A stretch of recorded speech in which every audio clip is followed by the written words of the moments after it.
Jean-François Lisée. On va juste dire qu'on est d'accord. Thomas Mulcair. Je te donne 100% raison. La rencontre. C'est vraiment une gaffe majeure. Tu viens de changer de position. Ce qui est bon pour Pitou est bon pour Minou. La rencontre. Lisée. Mulcair. Alors, Tom, une élection partielle aujourd'hui dans Jean Talon sur fond de crise économique. Quand tu as vu ça, les Québécois plus stressés que jamais par leurs finances, les banques alimentaires qui sont débordées. Est-ce que, selon toi, ça va jouer dans le choix des électeurs de Jean Talon, ça? Ben oui, parce que depuis des mois maintenant, on se fait dire que c'est une course à deux entre le Parti québécois de Paul Saint-Pierre Plamondon et évidemment la CAQ du premier ministre François Legault. Mais voilà qu'une excellente analyse dans le journal Le Devoir en fin de semaine nous montre un portrait un petit peu plus complexe de cette circonscription. Maintenant, quand on parle avec notre ami à tous, Jean-Marc Léger, il dit toujours que les jeunes électeurs s'expriment, mais votent pas. Il n'a pas tort là-dessus.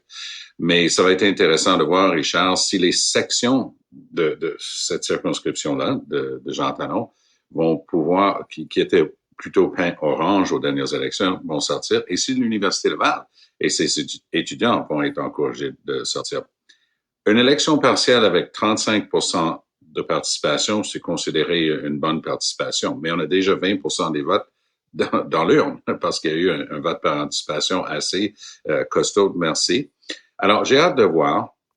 On respecte tous Léger, mais Léger a donné un 10% d'avance pour le Parti québécois dans la grande région de la capitale nationale, mais n'a jamais sondé dans Jean Talon.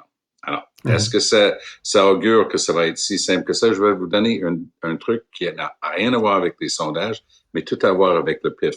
On avait PSPP avec nous autres au bilan LCN vendredi soir, et Emmanuel Latraverse et moi et Gaétan Barrette qui étions là pour le panel, on a tous remarqué qu'il était, contrairement à toute l'habitude qu'on a de ce bonhomme-là, il était marabout, il était négatif, c'était pas du tout le bonhomme qu'on connaît et son style qu'on admire.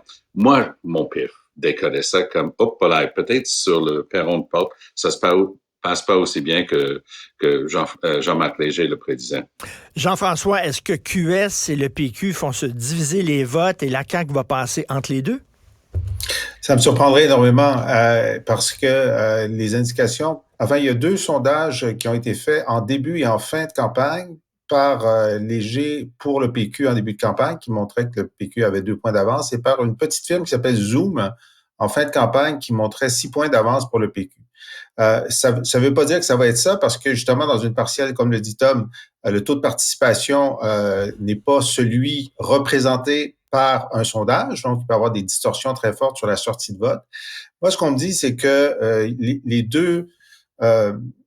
deux extrêmes de la pyramide des âges ont des comportements différents dans cette élection-là. D'abord, pour les jeunes, c'est vrai que normalement, le QS a 35% du vote de moins de 35 ans, ce qui est considérable. Ça veut quand même dire que 65% des jeunes ne votent pas QS, mais c'est eux qui sont en avance, qui ont la pluralité du vote des jeunes. Et c'est très important qu'ils fassent sortir le vote dans le cégep et dans l'Université Laval. Sauf que ça aurait été mieux pour eux si l'élection avait été plus tardive, parce que les étudiants, là, ils sont là juste depuis 3 semaines. Alors, ça pose un problème d'organisation. Les étudiants sont en rentrée, ils sont pas en vitesse de croisière, donc ouverts à la mobilisation politique. Pour les vieux, eux autres, sont pas partis dans le sud. Ils sont là, ils ont juste ça à faire. Alors, on sait qu'aux dernières élections, en 2018, la prime à l'urne que l'ancien chef de Tom, Robert Bourassa, mentionnait constamment, la prime à l'urne, c'était les aînés qui répondent pas aux sondeurs ou qui leur disent rien d'intéressant et qui, à la fin, votaient libéral. La prime à l'urne est passée à la CAQ en 2018 et elle est passée à la CAQ aussi en 2022. Là, parce qu'une partie de ces vieux-là, c'est des vieux nationalistes qui étaient du vote aussi du PQ. Est-ce que le PQ a réussi à retrouver une partie du vote aîné, donc de plus de 60 ans, disons, jeunes retraités ou retraités travaillants? Et puis la question, c'est est-ce que l'élection va être gagnée par les vieux péquistes ou par les vieux caquistes? Et Tom, on sait que Jean Talon, c'est dans la région de Québec. Est-ce qu'il y a le fantôme du troisième lien qui plane au-dessus de cette élection-là? J'ai pu parler avec des organisateurs et des candidats, et je peux juste dire que c'est à peu près absent lorsqu'on cogne à la porte. C'est peine perdue d'essayer de fouetter ce cheval mort. Beaucoup de gens étaient opposés, on a tendance à oublier ça. Pas tout le monde dans la région de Québec était pour. En plus, il y a beaucoup de gens qui avaient assez d'expérience pour caller bullshit sur l'affaire depuis le début. Et les explications de Legault ont ni queue ni tête. Et de Geneviève Guilbeault, ça n'a aucun bon sens. Ils disent, ben non, la situation, on ne doit pas s'excuser de vous avoir menti parce que la situation avait changé avec la pandémie. Il y avait beaucoup moins de monde sur la route. Oui. L'achalandage sur les ponts est exactement là où il était avant la pandémie. Donc, c'est une excuse qui est un bullshit total. J'ai jamais eu de projet pour le troisième lien. Il n'y en a pas plus aujourd'hui. Et t'as vu, Tom, il sortait les chiffres du pont de Québec et non du pont Pierre-Laporte pour justifier leur décision. C'était n'importe quoi, là. C'était du grand n'importe quoi. Moi, j'ai appelé ça dans un article que j'ai écrit un mensonge d'État. Ça, c'est un mensonge érigé en système.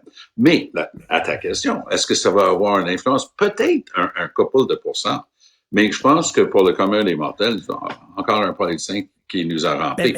Mais Tom, une partielle, c'est parfait pour lancer un message au gouvernement. Puis les Québécois, ils regardent la situation au Québec. C'est pas génial. Là. On est les champions des faillites au Canada. Là. Tu le vois, les gens sont stressés. Je veux dire, ça serait l'occasion parfaite pour lancer un message au gouvernement. Les gens vivent sur leur carte de crédit, ça c'est vrai. Oui. On est parmi les gens les plus endettés en Occident. Les pays du G20, le Canada est un des pires pour les dettes des ménages. Écoute, la famille moyenne vit d'un chèque de paie à l'autre.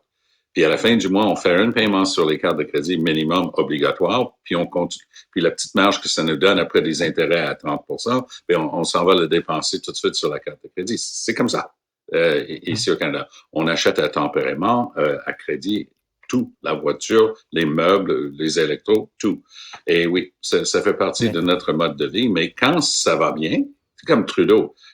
En 2015, il nous a battus au NPD puis les conservateurs. Il est au pouvoir. Il a dit, je vais faire des petits déficits.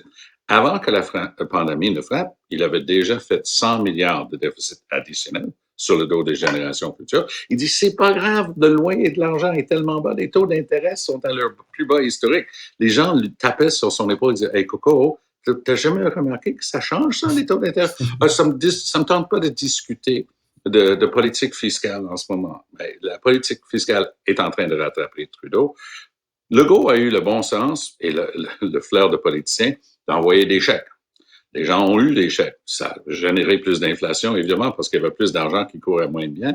Mais les gens pouvaient dire, au moins, Legault m'a envoyé des chèques.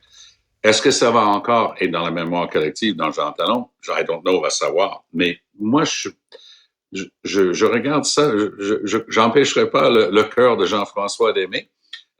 J'ai pas de cheval dans ce bataille-là, même si j'ai pu parler avec l'excellente candidate libérale. Si les libéraux font 10%, je vais être très content pour eux autres, parce que la manière que c'est parti là, selon les sondages, ça va être plus bas que ça. C'est dommage, parce que c'est une candidate qui avait toutes sortes de possibilités. Mais c'est ça, Jean-François, dans une partielle, est-ce qu'on vote pour un parti ou on vote pour le candidat? Parce qu'on dit que la candidate de la CAQ, elle est très aimée, elle est très connue, etc. Est-ce que c'est le candidat qui importe ou c'est plus le parti? Bon, c'est toujours le parti et le gouvernement en place. On se pose une question sur le gouvernement en place, puis on se pose la question, est-ce qu'on va aller voter? Est-ce qu'on est assez motivé pour ou contre le gouvernement en place pour se déplacer alors que l'avenir de la nation n'est pas en jeu. Hein? Et donc, la motivation est très importante. Et souvent, la motivation d'être fâché est plus forte que la motivation d'être satisfait, même si le taux de satisfaction de la CAQ est toujours en zone majoritaire, là, c'est à peu près 50-50, ça a baissé un peu, mais ils sont très, très élevés.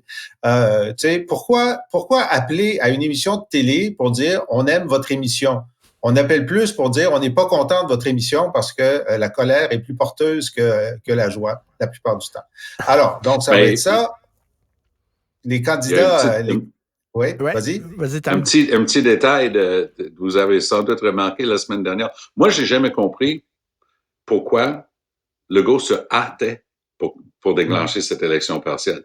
Mais quand j'ai vu le panorama de la plus grosse annonce industriel de l'histoire du Québec la semaine dernière. Je me suis dit, tiens, voilà le genre de choses qui permet aux gens de dire, c'est vrai qu'il est bon avec l'économie, ce monsieur Legault. Et puis, ce Fitzgibbon, bon, il y a des petits travers, mais quand même, il a bien fait ça.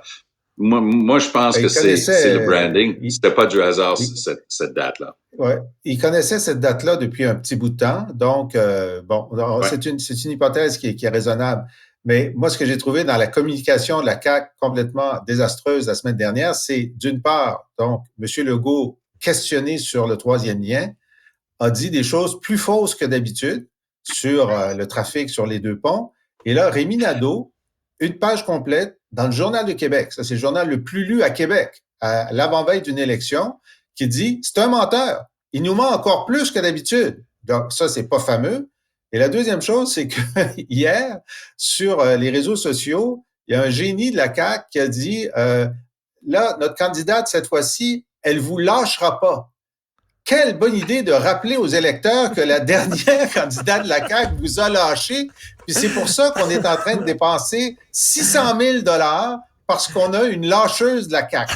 Alors là, bravo. Là, je leur donne l'étoile de la semaine. Mais pour revenir à l'autre candidate, la candidate de la CAQ cette fois-ci, Mme Chouari, le nom de famille est super bien connu. Son père, Paul Chouari, était le maire. Elle a toutes sortes d'atouts et d'études et d'expériences à son actif. Je lui enlève rien.